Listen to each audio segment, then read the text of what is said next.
Olá, tudo bem? Hoje eu gostaria de falar sobre a formação dos contratos. Você sabe como se forma um contrato? Vamos lá. Um contrato é formado, como todo negócio jurídico, através de certos requisitos. O primeiro deles é a capacidade subjetiva daquele que contrata e se deixa contratar. Isto é, não pode haver nenhum impedimento ao se contratar. Por exemplo, compra e venda entre tutor e tutelado. Isso é vedado pela legislação. Não se confunde com capacidade civil, relativamente incapaz, mas você não pode ter um impedimento jurídico para contratar e se deixar ser contratado. Tem que haver o consentimento entre as partes. O contrato nasce do acordo entre as partes, entre as vontades. Deve-se ter aptidão para consentir. A palavra consentimento, isso é importantíssimo que a gente saiba, vem do latim, que é consentire, ou consentimento de cada um dos contratantes, vulgarmente chamado o encontro entre dois sentimentos. Obviamente, se houver uma discrepância entre sentimentos, o contrato pode ser discutido.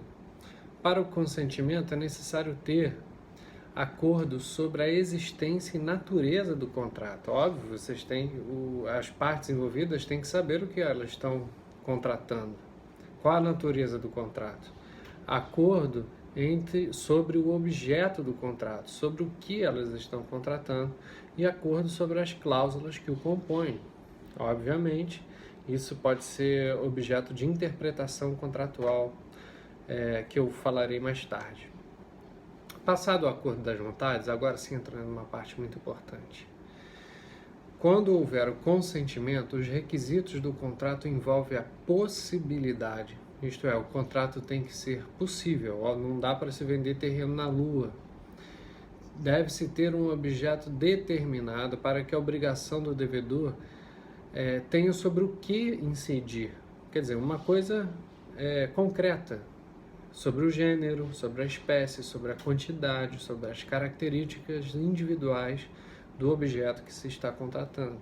O contrato deve ser economicamente apreciável.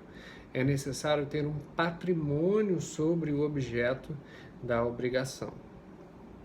Também é necessário ter a formalidade, apenas quando a lei impõe que assim se realize, como no caso da doação ou da compra e venda de imóveis, que você tem que ir no cartório, não é? A regra geral, isso é importante todos saberem, a regra geral é que pode se contratar por livre vontade das partes, independente de qualquer formalidade. A legislação brasileira apenas torna como requisito o que ela expressamente diz que é necessário uma certa formalidade. Fora disso, pode-se contratar livremente entre as partes. Mas fica uma pergunta, então quando se forma um contrato? No momento em que se dá o acordo das vontades, nasce então o contrato. A declaração do acordo das vontades pode se dar expressamente quando se utilizam de meios de externalizar no mundo civil, seja verbalmente ou seja por escrito ou impresso. Você pode contratar de forma verbal, não necessariamente um pedaço de papel contratado.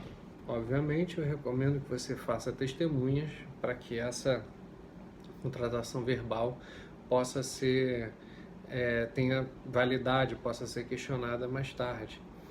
Você pode contratar através de acordo de vontade por e-mail, por SMS, por WhatsApp, por todas as formas em que no mundo civil você expressa a sua vontade e a outra parte também expressa a sua vontade e há o acordo entre as vontades, nasce então o contrato.